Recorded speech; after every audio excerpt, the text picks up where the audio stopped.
Kalau kita lihat komen-komen di akun Instagramnya, tampaknya memang benar apa yang dikatakan sama Prof. Mahfud sekitar 1 tahun yang lalu. Akibat skandal Paman Usman di Mahkamah Konstitusi, Gibran mendapat sanksi sosial berupa cibiran, terutama cibiran yang menyangkut soal nepotisme. Banjir komen cibiran juga terjadi ketika Gibran mengunggah video terkait film animasi yang sedang hits, yakni Jumbo. Dalam postingannya, Gibran berbagi ketika dia mengajak anak-anak panti sosial buat nobar film Jumbo. Kali ini, Gibran mendapatkan kritik pedas karena numpang viral pada popularitas film Jumbo. Padahal pemerintah sama sekali nggak memberikan dukungan dalam proses pembuatan film animasi ini.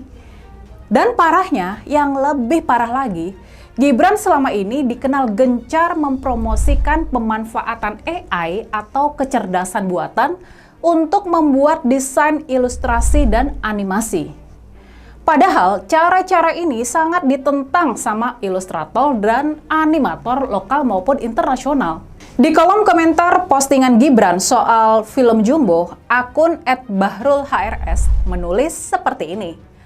Oke gasmu aja pakai AI sayang. Mana ada lu support ilustrator sama animator waktu oke gas kemarin. Sekarang aja gara-gara filmnya rame, lu ikut-ikutan. Lalu ada juga akun @creatividi yang menulis komentar seperti ini. Kuncinya adalah ikut-ikutan yang viral, biar tetap populer. Sementara itu akun @abcdefghadIIIXYZ menulis lebih sarkas lagi. Wapres diganti AI aja, lebih beres negara pastinya. Ya, begitulah pandangan publik terutama kalangan anak muda sama wakil presiden termuda ini. Mereka senantiasa kritis dan nggak mau disamakan dengan Gibran. Mereka sama sekali nggak terinspirasi oleh Gibran. Mereka menolak keras nepotisme. Nah, yang menarik, ini yang lebih menarik lagi. Belum lama ini muncul pernyataan dari para purnawirawan TNI yang salah satu poinnya adalah mengusulkan pergantian wakil presiden kepada MPR RI. Karena keputusan Mahkamah Konstitusi terhadap pasal 169 huruf Q Undang-Undang Pemilu telah melanggar hukum acara MK dan Undang-Undang Kekuasaan Kehakiman. Para sesepuh tentara ini minta Gibran diganti.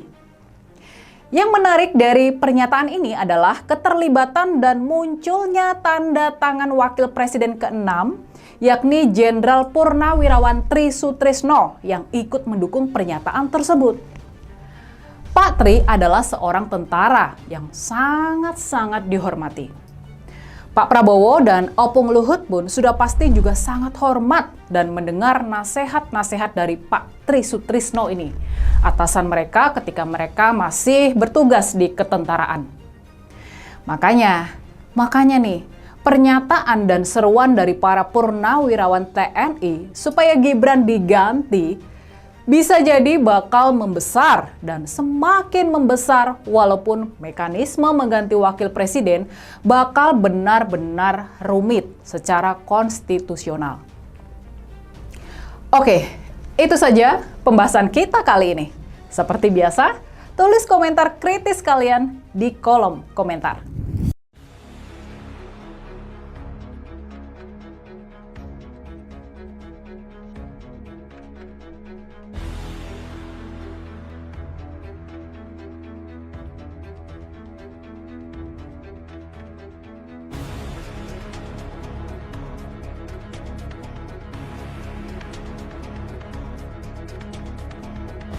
Bawa Erick Thohir, AHY, ada berapa nama yang berada dalam koalisi itu? Prabowo juga kalah jauh di bawah Ganjar. Aduh, tadi kan Iya, kok keluar. kau ingat sendiri Saya kan? bicara dalam koalisi Survei Prabowo, pertama Bang. keluar itu adalah nomor 1 adalah Ganjar, bukan Prabowo. Tapi pada kenyataannya masyarakat pilih Prabowo Gibran 58%. Kan namanya orang tarung, bersaing.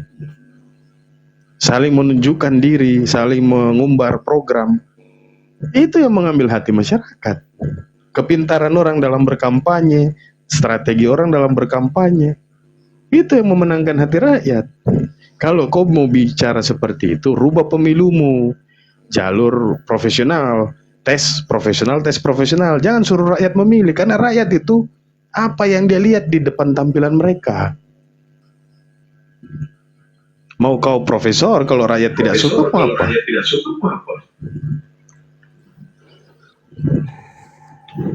Iya, berarti kalau ada asumsi liar di luar bahwa Prabowo meminang Gibran karena memanfaatkan elektabilitas Jokowi yang di akhir masa jabatannya 80% itu saja tuh. Ya, kan itu namanya strategi politik. Kita tidak bisa salahkan dong Prabowo mencari elektabilitas Jokowi efek. Terbukti dia bisa menang di Papua, yang 3 kali kalah di Papua. Begitu dia pilih Gibran,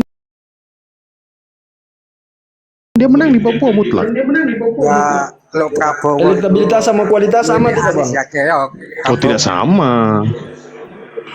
Iya, berarti orang yang punya elektabilitas tinggi sudah menjamin dia punya kualitas atau bagaimana, Bang? Tidak menjamin.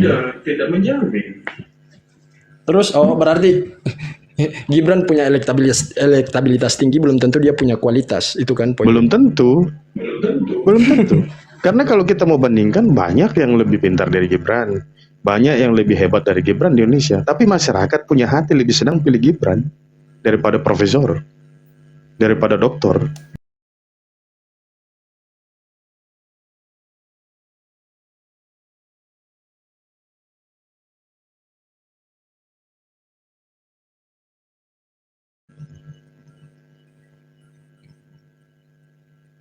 Kita cari pemimpin, bos.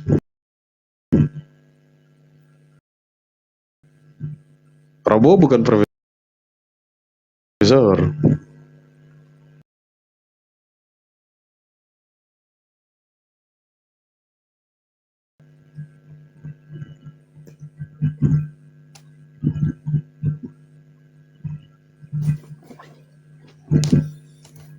Halo. Iya kan? Ya. Apa Ya, Pak Sudirman dulu pimpin orang perang, dia profesor? Tidak. Tapi dia punya nyali pimpin orang perang, Pak. Jadi pimpin negara ini bukan semata-mata titel atau dia punya pengalaman sekolah.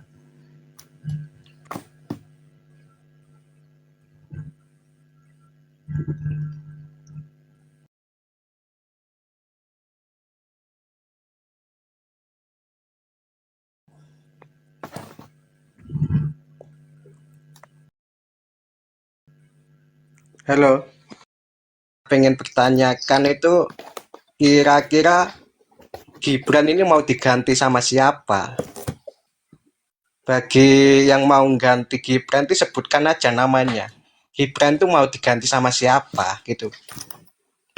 Ya lo cuma diganti aja tapi nggak ada namanya kan ya sama aja. Mungkin Bang Rikan bisa menjawab kira-kira Mas Gibran ini mau diganti siapa? Sebutkan saja namanya. Siapa yang mau digantikan Mas Gibran itu siapa namanya yang cocok?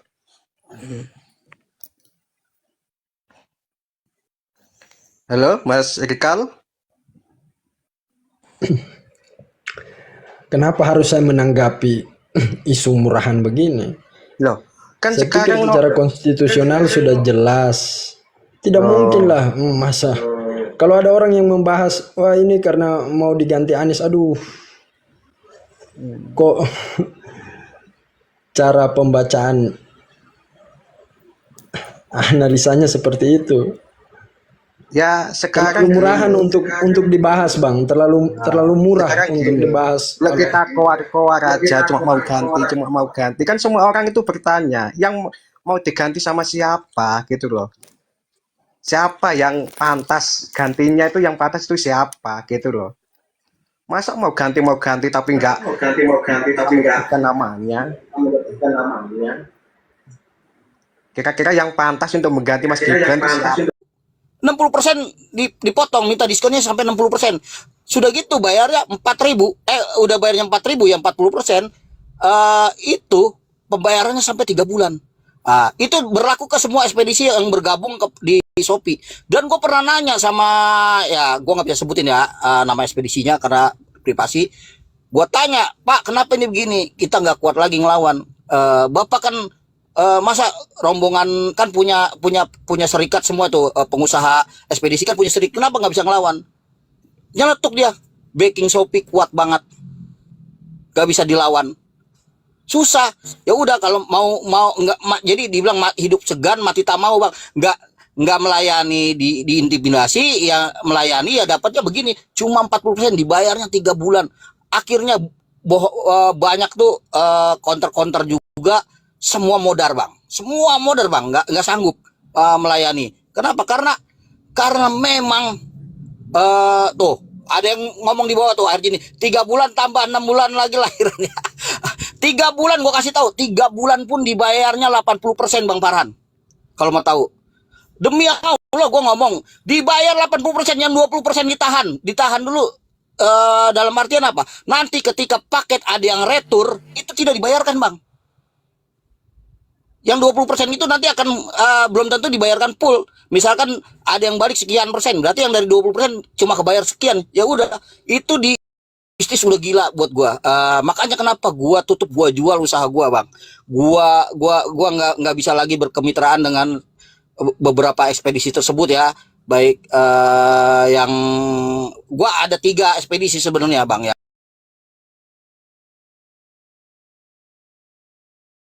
Bulan.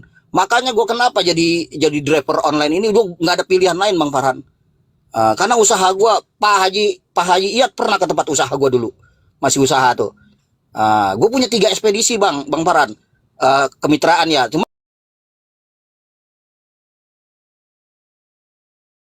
marketplace ini, terutama Oren yang paling kuat gitu, Oren. Makanya kenapa gue naik ini, karena emang ngomongin ini, Bang Ifat ngomongin ini segala macam, dan di hari buruh ini, dan luar biasa, Bang. Kesulitan ini bukan hanya mitra,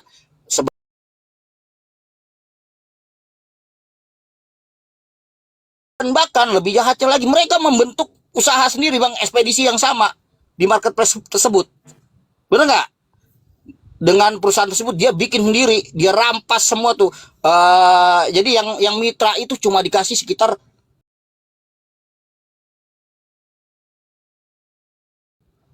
16%, Bang. 86% dihajar sendiri.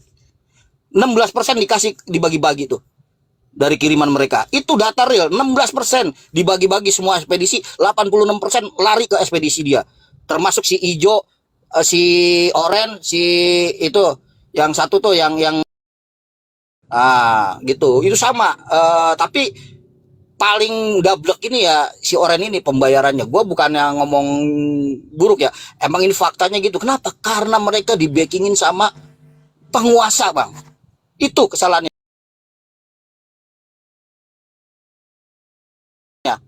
Kalau mereka semua sebagai perusahaan dan pemerintah kita independen, tidak ada masuk ke dalam ke sana, Bang, otomatis ada di tengah dan bisa mengatur itu dan akan mengatur regulasinya.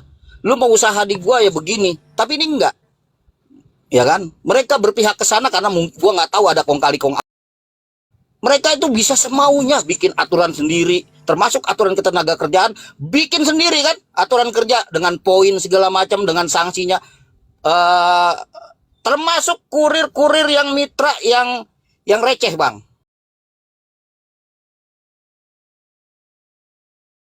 Kalau paket kecil 2.000 perak, kalau gede ya yang mobil itu sekian perak lah. Nah itu sama, itu aturannya ketat. Namanya doang mitra, sekali lu nggak masuk, nggak ada izin, besokannya diganti, dicari penggantinya, Bang Farhan. Oke. Kalau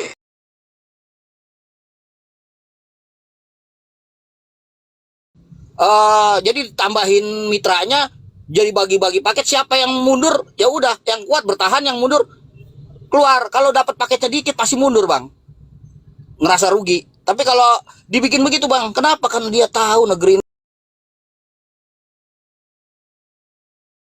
ini banyak pengangguran, makanya bisa melakukan hal itu. Dan gua minta kalau benar-benar Pak Prabowo seorang negarawan, Pak Prabowo adalah pemimpin leader, dia harus tahu kayak begini.